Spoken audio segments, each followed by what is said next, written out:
Will Jennifer finally leave Arthur on Howard's Way tonight at 9 p.m? Time will tell, but now it's time to meet the Thamesmen.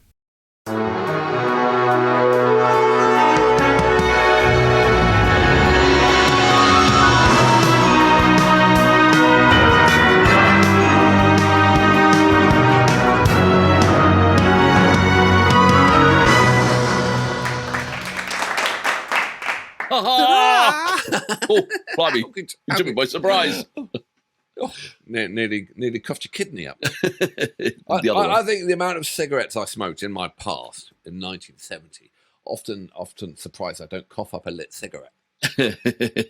You're wondering where that packet went, and there it is. They said, I remember being 30, and they said if you stop smoking by the age of 35, you are not.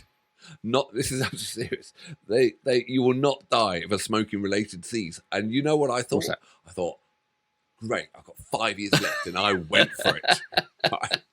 And I mean, it's not a 10 abreast, you know what I mean? I think I was up to about 2.5 packs by the time I was 35 and had to go cold turkey. Yeah, but it's a message that's evolved, because in the 50s it was like they were good for you. I'll go to the doctor. Here, I'm having a cigarette while I look at you and I do my, my medical examination. Would you like a cigarette? Perfect. I saw it as a goal. Get as many in as possible. Yeah. Hello, everyone. I'm Alex, and I am in a very wet, downtrodden, boggy San Francisco. Wow, I'm George. I'm in Los Angeles, and it didn't rain today, which is a miracle. So this is our Weather Channel, and welcome. We're here to talk about the weather. Back in my day, if you missed a meal, we skipped a meal. It's gone internet. Now it's intermittent fasting, right? And now it's like when it rains, it's like fucking rain. Now it's an atmospheric river. Yeah, I like it. And bomb cyclone's my favourite. Bomb cyclone. And it sounds like it's terrorist action. It's a miserable day. No, it's not. It's not a miserable day. And I'm not going to eat. Oh yeah, it's intermittent fasting. No, you idiot. I slept in. Yeah, but you see the thing is, people in the good old days, nowadays, people know that it is a thing that is like, an atmospheric river because they've got satellites and planes and radar and all that stuff. But before, someone would go get their seaweed out and they'd go, seaweed's damp. It's going to rain later. They didn't have any idea of an atmospheric river coming down upon them, did they? They just go, it's going to rain. No. You know that nutter down the road who basically he got a kit and he got a bit ambitious and he started building a boat in his garden. All of a sudden, the atmospheric river hit. It was just rain. Noah suddenly came into his zone, and everyone thought he was a genius. In the whole history of man, one nutter has to get it right. All these other ones who are building boats are like, fuck, it still hasn't rained. But then the stupid nutter went round and started collecting animals. Now all we have is deer and turkey. He didn't. What do you mean we were lacking unicorns? Dinosaurs. No, but if you think about it, you couldn't fit a dinosaur on the ark. Right, Noah, he lives up the road. Oh, that Noah. Yeah, fucking starts raining. Oh, excuse me. I might be sometime. I've got to go and get 2 giraffes. Where's he going to get giraffes and elephant from in Marin? The zoo. You go down the zoo. You got a safari park down the road. Back then. They didn't have zoos back then. But somehow he managed to get everyone together. Imagine the animals he missed. Well, exactly. I said unicorns and dinosaurs. We have none of them. They're gone. Hey. Yeah? What the hell is this? Oh, you didn't really give any specific guidelines about mating. Did you name it? What? Did you name it? Yeah, he's Paul. Yeah? Well, it's going to be a hell of a lot harder for you now because he's going the overboard. You think they just didn't go on Noah's boat? Isn't that how history works?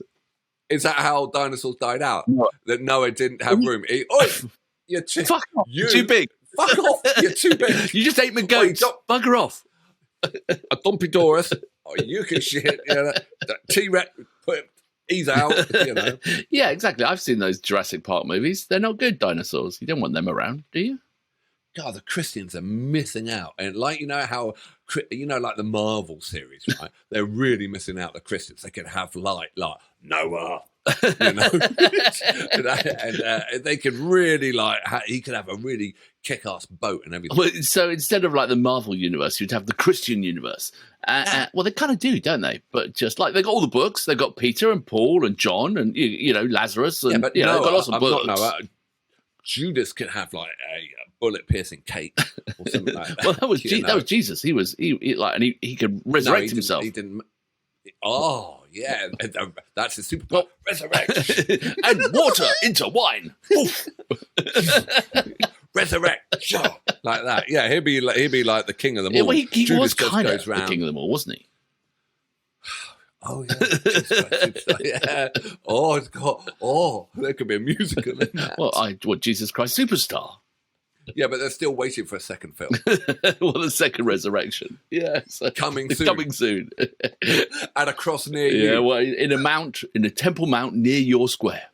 So anyway, ladies and gentlemen, we were just having a conversation beforehand, and my friend here said last night he listened to JJ Cale. Yeah, and it was a revelation and truly amazing, and just now.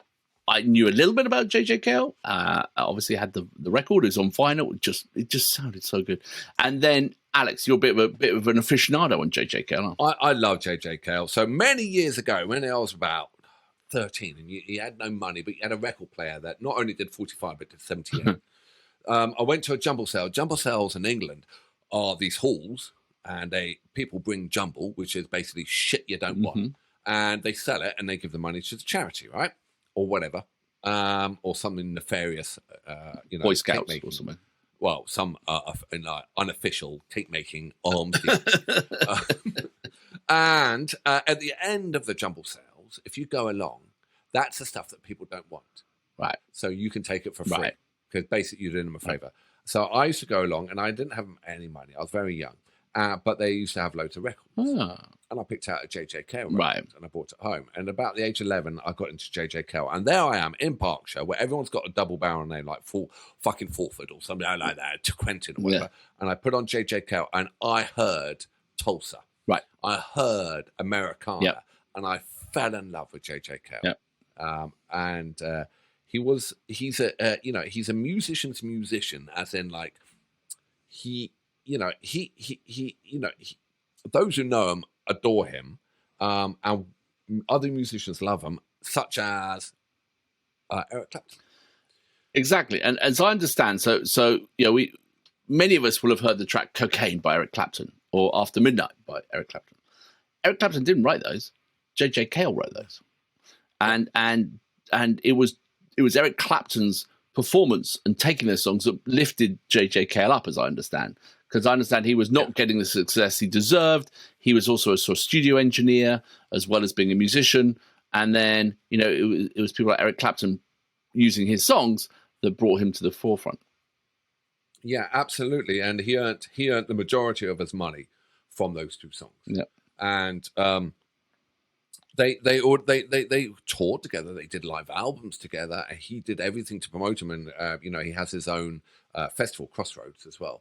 Eric Clapton, which is the one we're going to see where he brings on JJ Cale. But for me, the thing about JJ Cale was he's the only musician I know who is behind the beat. He's always behind the beat. Okay. Now you think of someone like Eddie Van Halen, they are in front of the beat, right? They're always just pushing. He is so laid back that when he pulls a note, he is like a millisecond always behind the beat. He's so relaxed, and I don't know how he does it. I've got no idea how anyone could be always behind the beat. And it comes across that little boy in Berkshire, full of double-barreled names and tea and, and this and that and politeness. There's JJ Cale slurring his words in the Tulsa style behind the beat. Yeah. It's so infectious. Excellent. Well, with this, so we got like a double barrel. We've got a double track, haven't we? So this is, as you said, this is JJ Cale and Eric Clapton at was it Crossroads? You say this performance, and doing After Midnight and Call Me the Breeze, apparently. And Call Me the Breeze was the first track I ever heard. That was the first track he ever recorded on his porch with a little drum machine. Okay. I mean, if you go and listen to the studio version, you hear the drum machine. And then he just comes in. It's amazing. And that cut he made on the porch and made the album. This is a live version. But what you'll see an absolute guitar master, Eric Clapton, basically paying homage to his mentor, the person he looks up to. And you watch JJ Cale. I mean, you'll never see anyone less flustered in your life. Perfect. Excellent. I can't wait. Should we do this? All right, let's do it. So Let's do sit it. back. It's a 10-minute track, Double track. and JJ Cale deserves it. Yeah. I had tickets to go and see JJ Cale. Guess He what? died. He died. Yeah, exactly. He You was are the playing kiss of death to every artist Every time I buy tickets to see someone, they die. But he's playing Bimbos in San Francisco, which can hold 250. Oh, wow. That would have been maximum. awesome. But that's how I was saying to George, America did not realize the icon they had on their hand. The English did, and the others did, and the musicians did, but America didn't. He was the truest icon America had, and he sang Americana, and he looked Americana, he was Americana, and America missed out. Wow. Well, at least we can enjoy the fruits of his labours now. So, all right then. All right. Sit back, relax. If you've got any herbage, now's the time. Are you ready, sir? Looking forward to this. Count me in. So, 3, 2, 1, go. But his are the versions that I really like. I can play like that till the cows come home.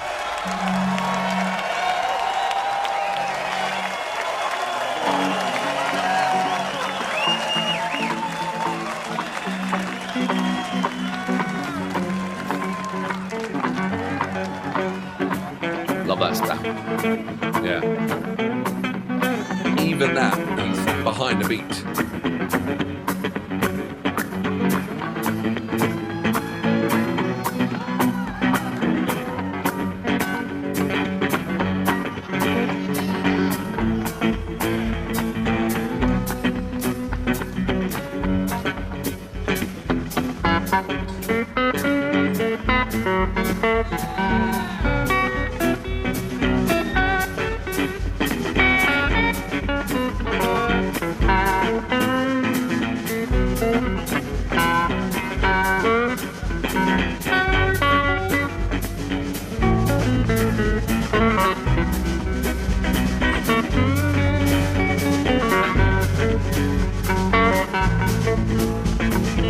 Oh, bloody brilliant. After midnight, we're gonna let it all hang out. Oh, After midnight, we're gonna chug a lug and shout. Hey, we gonna cause talk and suspicion. Give an exhibition. We're gonna find out what it is all about. After midnight, we're gonna let it all hang out. After midnight, wanna shake your tambourine. After midnight, gonna be peaches and cream. We're gonna cause talk and suspicion. Give an exhibition. We're gonna find out what it's all about. After midnight, we're gonna let it all hang out.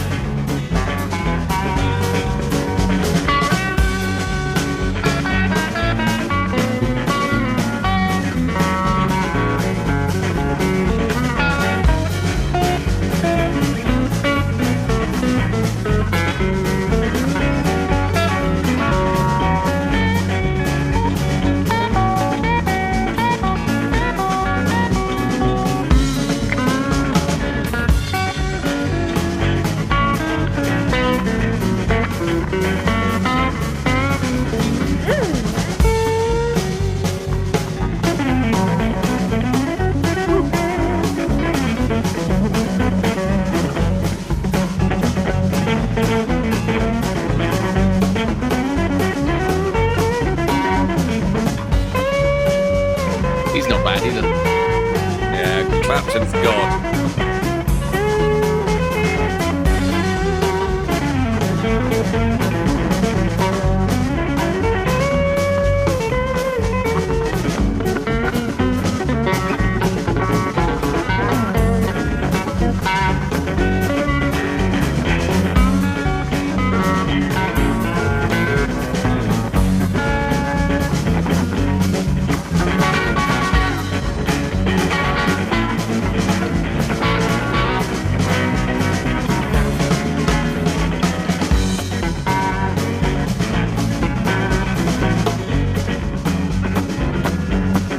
I see we gon' cause talk and suspicion. If an exhibition, we gon' find out what it's all about. After midnight, we gon' let it all hang out. After midnight, we gon' let it all hang out. I see. After midnight, we're gonna let it all hang out.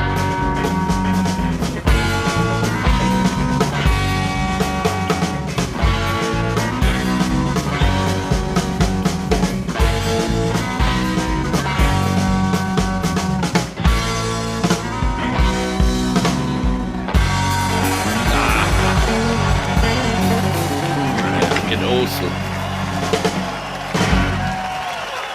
So now we got Call Me the Breeze. We used to say when we were 20 years Call old Me the Breeze. that when you reach 30, you got to hang up your guitar and get a real job and, do day stuff. And here I'm 65 and I'm still doing it. I can't believe that. It's hard to comprehend.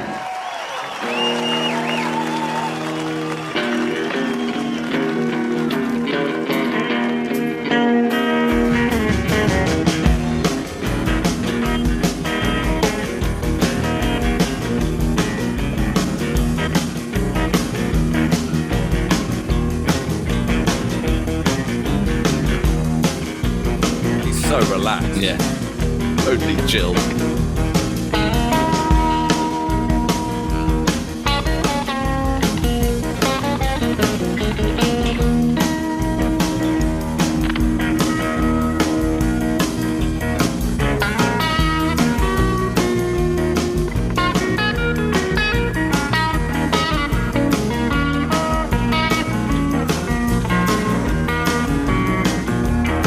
I got the green light, baby. I got to be moving out of here.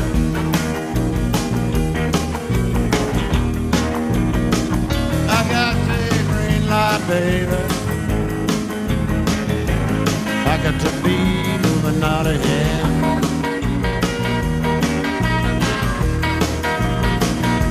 I might go out to California. I might go down to Georgia. I might stay here.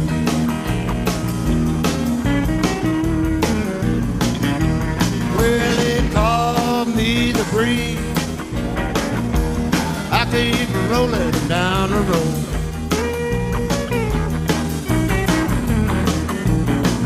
Yeah, now they call me the breeze. I keep rolling down the road.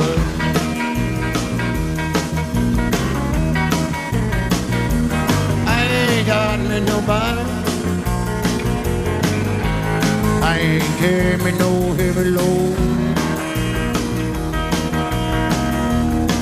Eric Clapton.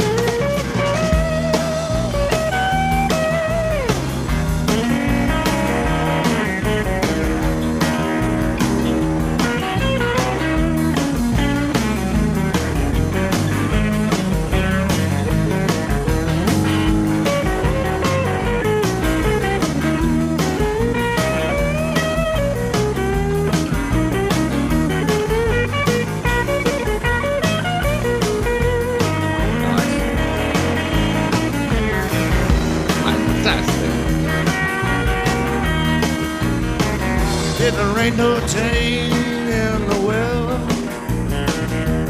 Lord, there ain't no change in me.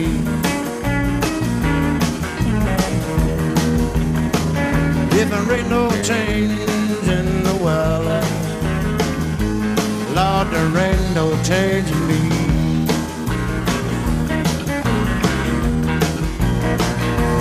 I ain't hiding from nobody.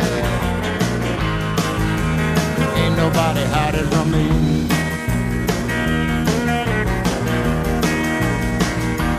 Well, they call me the breeze. I keep rolling down the road.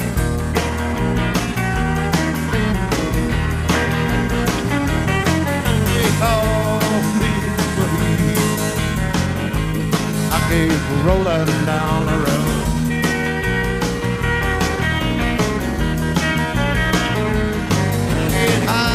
From nobody.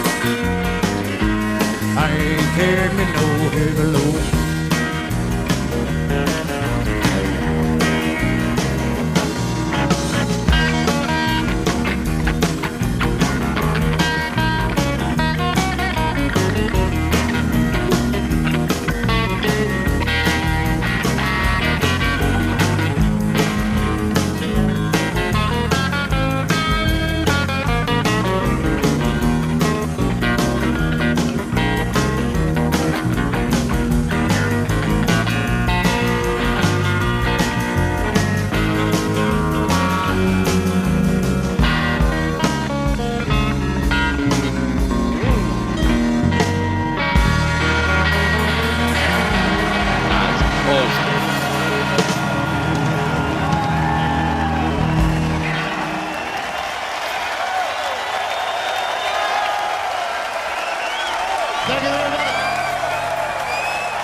The guitar that I play, is That was fantastic. That was really, really, really good. You could listen to JJ Cale's playing like endlessly because it doesn't stress you out in the slightest. No, and also the lyrics, like, there ain't no change in the weather. Well, then there's no change in me. It's just like, all right, that's no. And also, you could listen to another 20 minutes of the same. Yeah, and it sounded fantastic. A great band, and Eric Clapton, obviously ridiculous guitar player, and precise and marvelous and as amazing as ever. But the contrast between Eric Clapton's style and JJ Cale's style, like you said, they sort of held back, just ridiculously relaxed. I know, And Eric Clapton, and to those who don't know, there's an expression: Clapton is God. Yeah. And because he's our premier, and he is just so on the beat and a really bang on solo. What I mean? Just sounded amazing. Excellent. Yeah, absolutely. But and his great strat, and then JJ Cale just shuffles up. He's missed the beat, and then and then he comes in. And when I was 12 and 13, and I heard that for the first time, I can't emphasize. I was in the shires of Berkshire, and there was Tulsa. Yeah. And it was the first time I heard that. And you got Eiffel Tower in France, you got, the Vatican, the Leaning Tower of Pisa in Rome, and America had JJ Cale and they didn't recognize it. Yeah, no, it just like a completely compelling sound. And that was fantastic.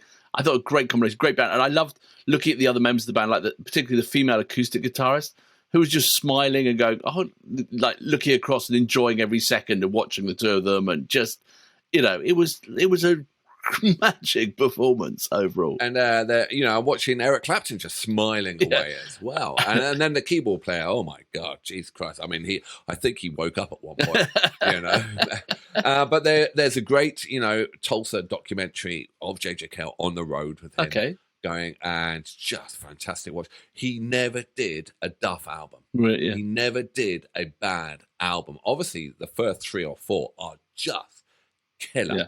But he didn't go off the boil all the way to the end. And then, as I say, he did a couple of live albums with Clapton as well. Even today, we just play a lot of JJ Cale here. But that's invigorated me to go into a whole month of JJ Cale. In fact, I might have to, actually, let's put it out there, if one of our subscribers is a big JJ Cale fan and they want to do a curated week, I'm all I think that'd be a great week. It'd be really good tunes to listen to, and I think good story as well. He's got a story, JJ Cale, and his progression. I think that would be a really interesting week as well. Also, see how many.